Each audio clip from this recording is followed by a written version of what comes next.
Vamos a ver ahora color en ciencia y tecnología de alimentos, qué representa, cómo se percibe el color y cómo se determina instrumentalmente.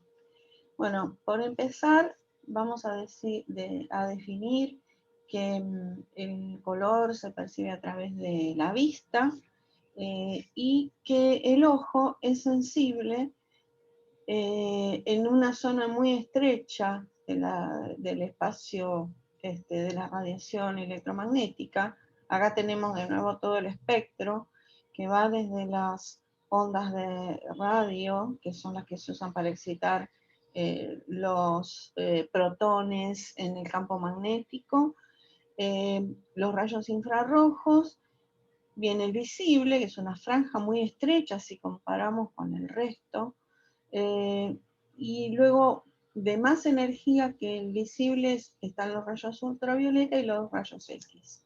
Los rayos gamma son los que se usan para esterilizar jeringas, por ejemplo. Bueno, entonces el ojo es sensible solamente en esta porción del espectro. Por lo tanto, perciben los humanos 1 al 2% de toda la radiación.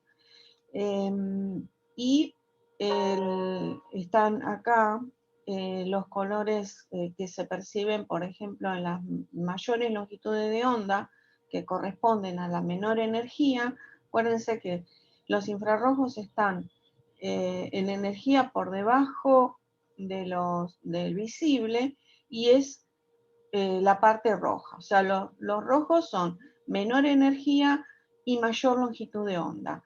Mientras que en el otro extremo, los azules son la mayor energía y menor longitud de onda. Y en el medio tenemos los amarillos y los verdes. Y bueno, y luego los anaranjados, etc. Pero digamos, ese es el espectro en esas condiciones. Bueno, yo dije entonces que el color es la percepción a través del ojo. Para que ocurra la percepción de color tiene que haber tres elementos. Primero, una luz visible, tiene que estar dentro del rango visible. O sea, una fuente de luz, que en este caso es correcto llamarla luz. La radiación electromagnética en la zona visible se llama luz. Es la única zona del espectro donde le podemos llamar luz. Esa luz irradia sobre un objeto y dependiendo de las características de las moléculas que componen ese objeto, va a excitar los pigmentos de una forma tal que digamos, la luz reflejada después de esa interacción es lo que percibe el ojo. Entonces, estos tres elementos son indispensables. De ahí que el color no es una propiedad física, como podríamos decir el punto de fusión o la densidad de un objeto o la capacidad calorífica, porque la capacidad calorífica va a ser independiente de la presencia o no de calor. Un cuerpo tiene determinadas características de transmisión de calor independientemente de si hay una fuente de calor o no. En cambio, si no hay una fuente luminosa, la percepción de color no ocurre. O si esa fuente es de otra, por ejemplo, si es ultravioleta o infrarrojo, ustedes deben haber experimentado con luz ultravioleta o infrarrojo y no ven los colores. Entonces, el color es una característica que solo se percibe si hay luz y si hay un humano que la observa.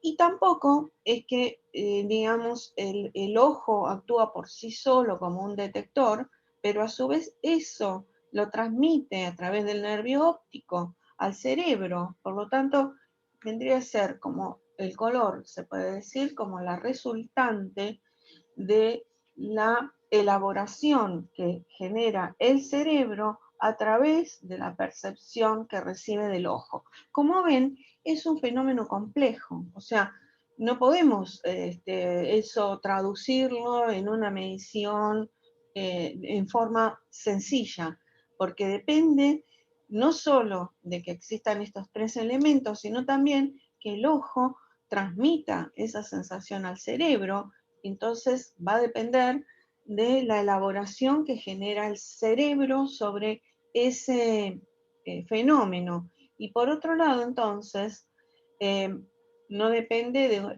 solamente de algo físico, y por otro lado, esa percepción varía de una persona a otra. Entonces, para empezar, acá está de nuevo el espectro.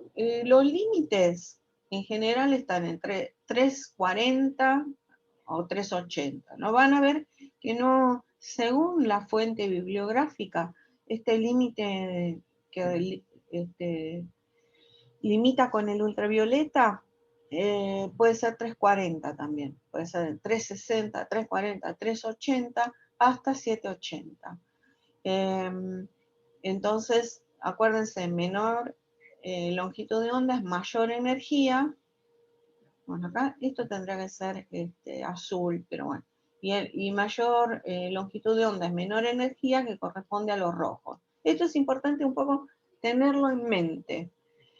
Bueno, para ver un poquito el ojo, cómo está formado, la percepción se recibe a través de, bueno, la pupila, donde está el cristalino. Esa transmisión se proyecta a la retina, que es verdaderamente la que genera entonces la percepción de color. Y es de ahí la transmite al nervio óptico. La retina está constituida por dos tipos de células. Acá pueden ver algunas que son más lisas que otras, que estas que se llaman cilindros o bastones, y otras que son cónicas. Bueno, los cilindros o bastones pueden percibir claros y oscuros, o sea, color, percepción que va del blanco al negro. Mientras que los conos son sensibles a la parte cromática de la sensación. Entonces, hay tres tipos de conos, unos que son más sensibles en el rojo, otros en el verde y otros en el azul. Y ahí está representado de esa forma. Entonces, acá están cómo están formados esos dos tipos de células, y tienen un cuerpo sináptico que es el que genera la transmisión. Y las personas que tienen deficiencias en algunos conos son las que generan percepciones diferentes, lo que llamamos comúnmente daltonismo, pero en realidad hay varios tipos de problemas que pueden estar afectados. Los conos rojos, con lo que ven, por ejemplo, esta sería la imagen original correcta. Si tienen afectados los conos rojos, van a percibir todos los tonos de este verde. Si están afectados los tonos azules, entonces se van a percibir de esta forma. Y si no puede distinguir verde, va a percibir esta imagen. Entonces, de ahí es que la sensibilidad de los humanos en distintas zonas del espectro varía, y por eso no se puede hacer costó mucho tiempo y esfuerzo hacer una teoría de color que pudiera contemplar no solo el efecto de reflexión, que eso lo puede medir cualquier equipo, sino combinar eso con la percepción del ojo. Bueno, hay un efecto que se llama metamerismo, y es cómo cambia la percepción de color cuando cambia la fuente. Entonces acá tenemos una fuente de filamento de tungsteno, y estos dos rojos se perciben distintos. Sin embargo, con otra fuente, por ejemplo al sol, se perciben iguales. Eso se contempla mucho en la industria, porque imagínense que si el control de calidad se hace bajo una cierta fuente luminosa, que generalmente es una fuente, ahora seguro que es LED, pero después esa persona va a observar el objeto al sol, entonces, digamos, hay que tomar los controles o hacer las mediciones y las predicciones de acuerdo a la fuente luminosa que va a usar el espectador o el observador para hacer la medición. Este fenómeno entonces es muy importante, y les da la pauta de que la fuente de luz verdaderamente interviene en el fenómeno de la percepción, tanto que produce la percepción de un color diferente. Bueno, hay también efectos de fondo que generan, por ejemplo, algunos efectos de movimiento.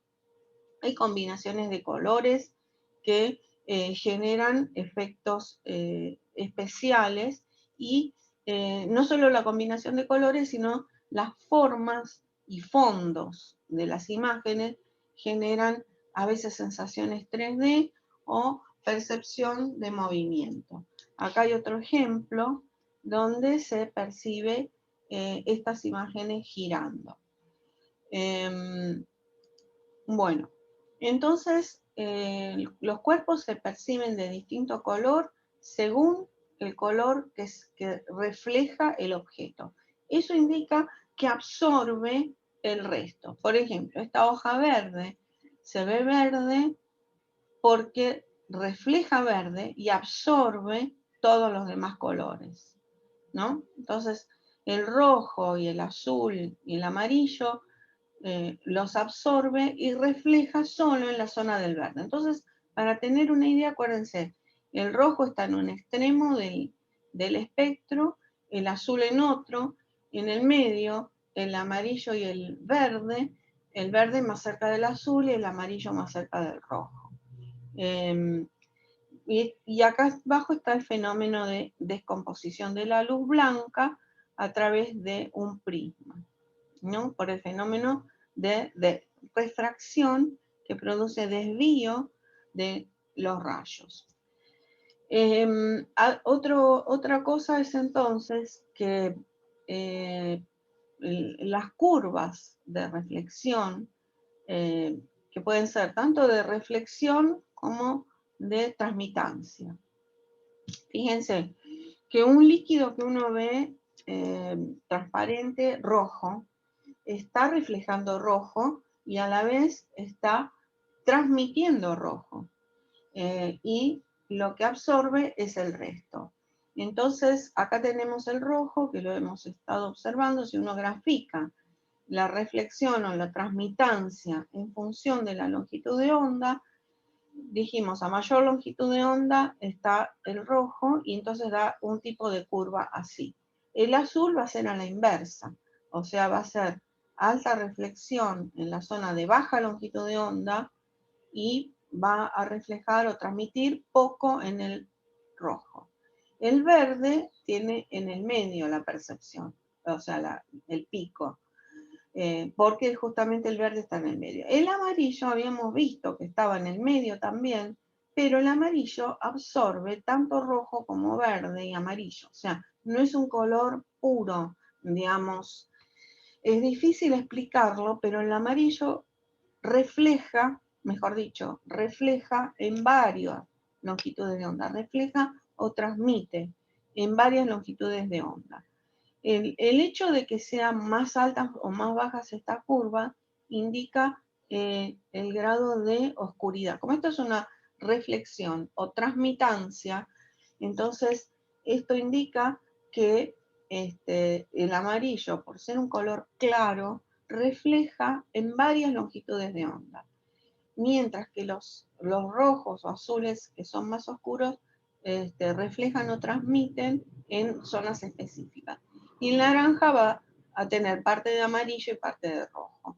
Y el violeta es un color muy especial porque une los dos extremos del espacio cromático. Nosotros vimos que en un extremo está el azul y en otro extremo está el rojo. El violeta no es un color puro, no tiene un color puro espectral, porque es como si uno uniera los dos extremos. Entonces, se percibe como, o sea, las curvas de reflectancia o transmitancia tienen estos dos picos, uno en el rojo y otro en el azul. Está formado por dos zonas del espectro diferentes. Entonces estas son muestras que son bastante claras. Si uno quiere tener una curva alta de reflectancia, tiene que usar colores claros. Por eso el amarillo, que es un color claro de por sí, no hay amarillos oscuros, absorbe en todas las zonas del espacio. El amarillo oscuro sería un marrón y tendría una curva parecida al del amarillo, pero achatada. Bueno, entonces esto es muy importante y van a hacer alguna ejercitación también observando las distintas, digamos, nos vamos a dar tubos, eso hacemos en el laboratorio, les damos tubos de distintos colores y tienen que predecir la curva, después la miden y comprueban que son las curvas que se predicen. Entonces, el rojo tiene en el extremo de más altas longitudes de onda, el máximo, el azul en la de menor longitud de onda, el verde en el medio, el amarillo refleja en todas, o sea que absorbe solamente azul. Y el naranja empieza a aumentar la reflectancia ya en el amarillo. Bueno, los atributos de color son importantes, también es importante que estos sepan que el color está formado por 3 tipos de atributos. El tono, que es, o matiz, que es lo que indica el color característico. Cuando yo digo rojo, verde, amarillo, azul, estoy indicando el tono, o sea, es lo que define al color, digamos, al color dentro de sus características. La luminosidad es la que perciben los bastones. ¿Se acuerdan las células que tienen forma cilíndrica? Esos lo perciben los bastones. Y es la luminosidad, indica la claridad. Es 100% cuando es blanco y es 0 cuando es negro.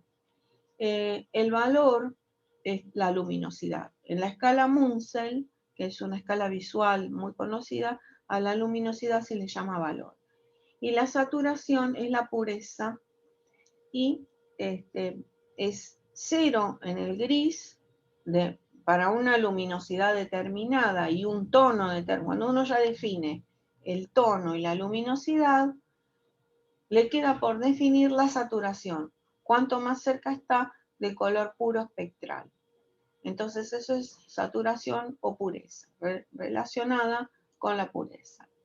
Hay una representación tridimensional en donde se ubica en el eje vertical la luminosidad, que vale 100 para el blanco y 0 para el negro, y en el plano XY un círculo donde tiene en los bordes los colores puros espectrales, que va variando con la longitud de onda, y acá en el borde están los puros, y se acercan al gris de la misma luminosidad, disminuyendo su saturación. Entonces la función saturación, la función luminosidad disminuye desde el blanco hacia el negro. El tono o matiz va cambiando alrededor del eje del plano XY y la saturación se hace máxima en el borde del círculo de cada plano XY y se hace 0 en el gris correspondiente que ya no tiene croma.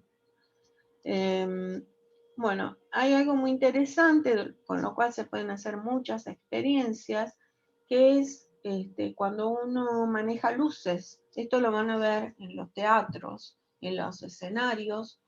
Lo manejan muy bien los escenógrafos. También algunos que digamos, organizan fiestas que van a haber luces de colores que se combinan. Por ahí hay 2 o 3 luces, pero con 3 luces se puede armar todo el espectro.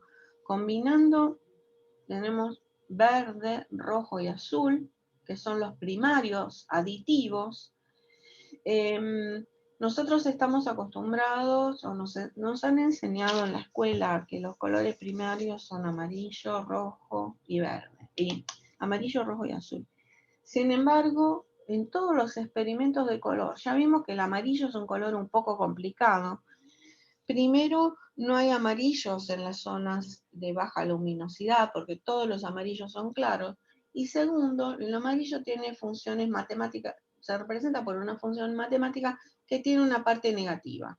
Y por otro lado, si uno tiene una luz amarilla, no puede formar todos estos otros colores.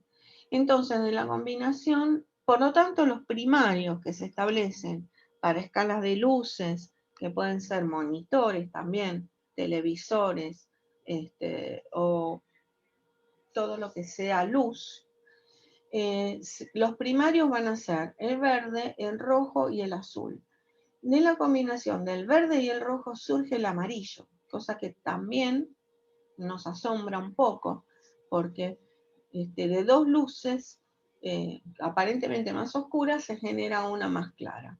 Lo mismo del verde y el azul se genera turquesa, y del rojo y azul se genera el color magenta o cian, fucsia. Entonces, cuando uno maneja luces, eso se ve, como les dije, en algunas áreas inclusive de decoración, los primarios son verde, rojo y azul, y se generan los otros colores secundarios a partir de la combinación de ellos.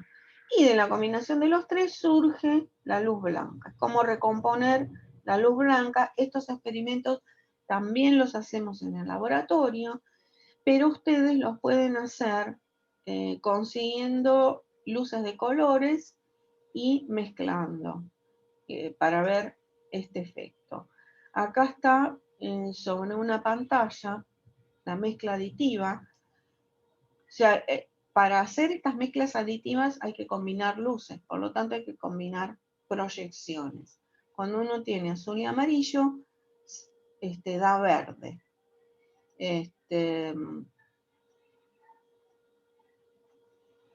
Bueno, en realidad da blanco porque el amarillo es rojo y verde.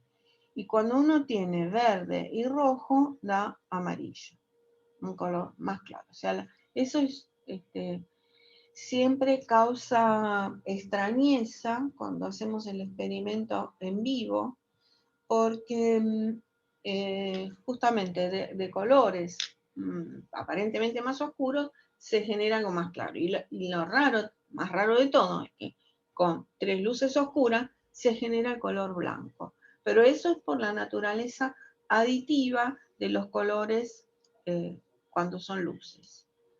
Acá son los experimentos que hacemos, y acá se puede ver, nosotros acá tenemos tres luces, verde, roja y azul, que tienen tres lámparas de colores.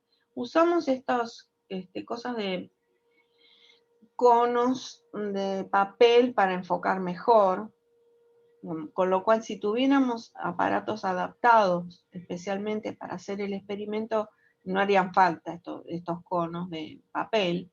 Pero digamos, para enfocar mejor, y ahí en el centro, ustedes van a poder ver que se ve el amarillo de la combinación del azul con el rojo, del verde con el rojo, y además el blanco con la combinación de los tres.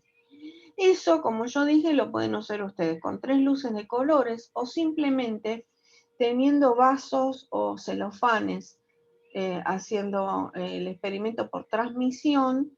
Entonces ahí pueden combinar colores transmitiendo. Estos experimentos los hacen mucho en el Grupo Argentino de Color. María Paula Giglio es ahora la presidenta del Grupo Argentino de Color, y ella trabaja mucho en la parte de educación en color. Y hace estos experimentos también. Ellos son arquitectos, en realidad, pero tienen las materias de color y hacen estos experimentos que nosotros también hacemos con luces. Ellos los hacen con luz natural y van interponiendo papel celofán o vasos de colores. Cualquier vidrio de color puede servir para el experimento. Entonces acá está, por ejemplo, verde y azul les da este otro tono. Y bueno, así se pueden analizar las combinaciones de colores. Cuando uno combina pigmentos, ahí los primarios son el magenta, el cian y el amarillo, que les puede resultar raro, pero pueden pensar en las impresoras de chorro de tinta. ¿Qué tintas tienen? Tienen fucsia, turquesa y amarillo. Esos son los primarios cuando uno quiere combinar. La combinación de los tres le da negro. Si combina fucsia con turquesa le da azul, si combina amarillo con fucsia le da rojo, y si combina turquesa con amarillo le da verde. O sea, obtiene de nuevo los primarios que nosotros conocemos, pero por combinación. Entonces, en tintas es eso lo que ocurre. Las impresoras de chorro de tinta tienen estos tres primarios. Si uno mezcla pigmentos, amarillo, rojo y azul, forma el negro. Y cuando usas filtros es más o menos parecido a mezclar tintas. Y acá, por ejemplo, se genera del turquesa. Ven acá, no está hecho por transmisión el color, sino está hecho superponiendo, se suman las dos absorbancias y lo que da es la mezcla sustractiva. Si yo esto lo pongo a la luz, sí puedo ver lo que da la mezcla aditiva, pero y hacer el experimento por transmisión. Pero si lo pongo acá o trabajo con cuerpos semi-opacos, entonces del amarillo y el turquesa me da verde. Lo interesante es que en este caso la combinación de uno más claro con uno más oscuro da uno intermedio. O sea, no, da uno más oscuro todavía. Entonces, por eso es una mezcla sustractiva, porque da el color resultante es más oscuro que los otros dos, al revés de lo que pasa con las luces. Y cuando uno mezcla, entonces acá estamos mezclando objetos, ¿no?, semitransparentes, pero acá si uno mezcla pigmentos, acá se combinan de una forma tal que sí da algo intermedio. Tomando la luminosidad de 0 a 100, esto tiene una luminosidad de 85, este 55 y este 34. Y si mezclo, me da una intermedia. O sea, si mezclo polvos, porque ya cada uno tiene el efecto de reflectancia. Entonces, en este caso, da que la resultante, o sea, si son opacos, como es un polvo, el color de la mezcla da intermedio. Si son semitransparentes, da, o semiopacos, como quieran, da más oscuro. Y bueno, en este caso, mezcla de pigmentos diluidos en agua, ahí da, como en el caso de los polvos, o sea, da algo intermedio. Entonces, esto es muy importante, puede servir en la formulación de pigmentos, ya sea en polvo o después qué pasa después cuando uno los resuspende en agua, o qué pasa cuando uno combina. Esto le podría dar la pauta de lo que ocurre cuando uno combina el líquido de adentro con el envase, ¿no? O sea, estas cosas que parecen medio alejadas de lo que es el color, sin embargo, tienen mucha importancia en la parte de selección de envases y de también mezclado de pigmentos o preparación de mezclas. Es importante. Nosotros nos ha pasado en el laboratorio preparando mezclas para alumnos que también a veces obtenemos un resultado que mezclando dos cosas no nos da algo intermedio, nos da algo o muy parecido a uno de los dos o si no algo todavía más oscuro. Y es este el fenómeno. O sea, cuando la diferencia es mezclar cosas semitransparentes o cosas que son opacas. Y además algo suspendido en agua o no, también cambia de color. Bueno, y acá son sustractivas, porque los estoy apoyando, en vez de poner una luz atrás, estoy poniendo algo opaco atrás. Entonces acá sigue siendo sustractivo. Cuando tengo un vidrio azul y otro que es amarillento, se obtiene el verde. Bueno, la primera forma de medición de color fue visual. Munsell era, y además nació de artistas de principios del siglo XX. Munsell generó una escala. ¿Por qué? Porque para ellos es muy importante obtener colores constantes. O sea, sabiendo que va a mezclar un color con otro y viendo qué color obtiene, eso, digamos, es muy importante. O sea, fueron los artistas los que primero generaron escalas de comparación visual como Munsell.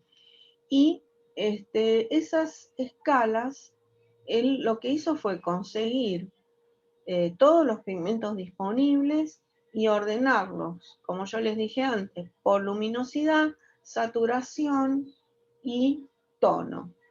Entonces obtuvo un cuerpo de esta forma. Primero, observó que no podía lograr, como es lógico, amarillos que llegaran a las luminosidades bajas, ni azules que llegaran a luminosidades muy altas. Entonces, se le generó un cuerpo de esta forma, que es muy distinto a lo que yo les mostré antes de un cuerpo ideal de color, que era la esfera esa. Bueno, ahora me voy muy lejos. Esta esfera es una idealidad, no existe. Esos colores, no todos los colores existen en la realidad.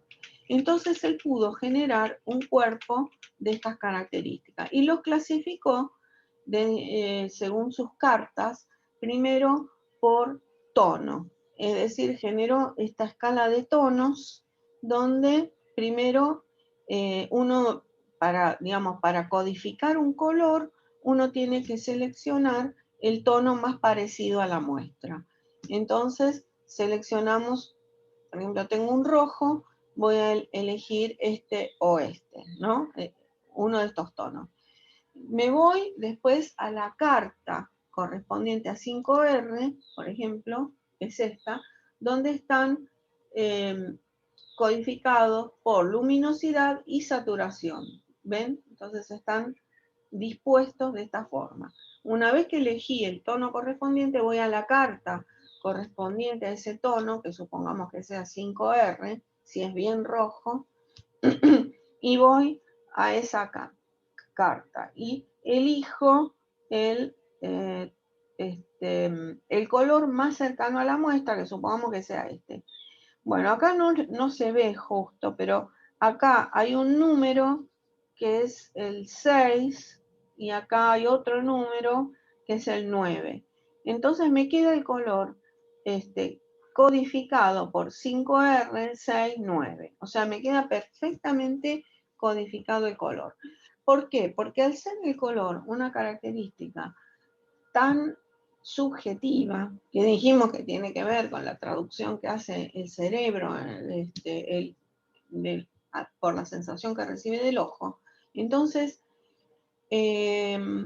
cada persona va a tener un nombre para un color. Por ejemplo, para este color yo puedo decir rojo, carmín claro, no sé. Es muy difícil definir con cualidades el color. Entonces así queda perfectamente codificado con este color, digamos, con esta denominación inicial, más la característica de valor o luminosidad y matiz o tono, saturación o pureza.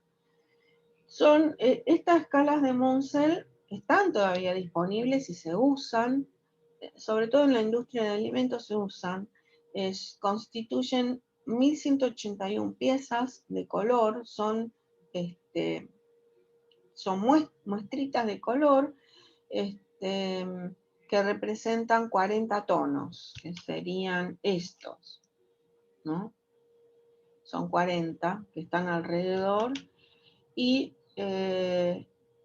bueno, ahí se define un color por un código. Bueno, entonces acá tenemos, el segundo paso es, acá se ve un poco mejor el valor y el croma, que es la saturación y valor. O sea, valor es cuanto más claro, más oscuro, y el croma cuanto más saturado o más gris es, para la misma luminosidad. Entonces acá están las distintas cartas y entonces con eso se puede hacer también, hay programas en computadoras disponibles online, donde me da directamente las características de otras variables que ahora vamos a ver, de tono, saturación y luminosidad. Que, bueno, acá está puesto como para ver si coincide con esta escala, ¿no? Acá me dan los colores de Munsell. Sí, estos son los tonos, saturación y luminosidad que se obtienen de la escala Munsell, y uno puede ir a comparar a esos programas para observar las características de ese color. Ahora después lo vamos a ver. Bueno, entonces vienen dispuestos de esta forma, esas hojitas de colores. Hay distintos modelos, ¿ven? Como ven, hay algunas que vienen en carpetas, como si fuera una carpeta común de ganchos, que uno la va abriendo como si fuera una carpeta, y otras que vienen así en una disposición vertical, como esta. Y bueno, uno va eligiendo en estos el color más parecido a la muestra. Algunas de estas hojitas se pueden sacar porque muchas veces uno no puede, si es una pared, por ejemplo, no puede acercar la muestra al aparato este. Hay veces que es muy difícil traer la muestra al aparato. Entonces uno saca una hojita y la compara sobre la pared. Estos sistemas de comparación visual, aunque parezca mentira, son muy caros porque tienen que estar primero bien calibrados. El material y tanto el material de soporte como el pigmento tienen que ser muy buenos, porque si no, de un año a otro les varía. Entonces no se puede usar ni cualquier pigmento ni cualquier material de soporte, porque también los plásticos suelen cambiar de color, se ponen amarillos.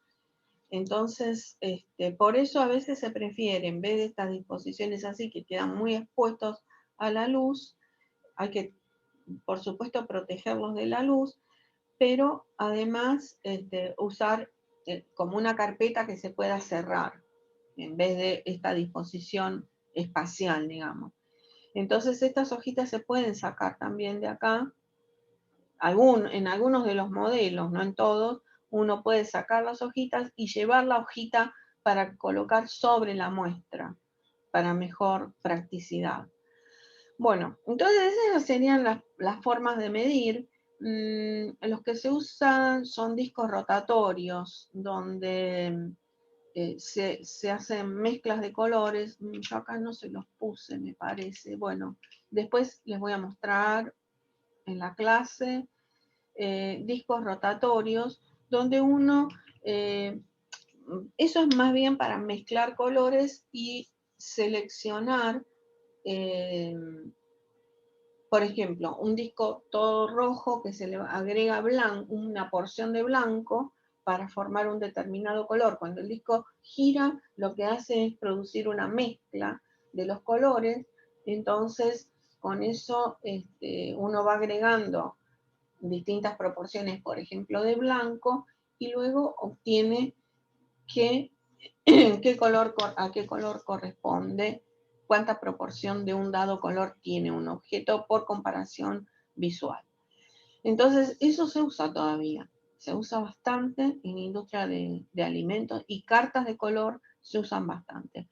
Además de este sistema Munsell, ahora hay otro que es un poco más práctico que se llama Natural Color Systems, NCS, que también se usa bastante en la parte de arquitectura y diseño.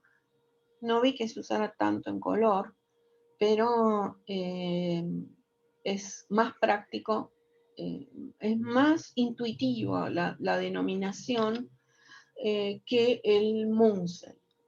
Bueno, entonces tendríamos una primera parte que es comparación visual con cartas de colores.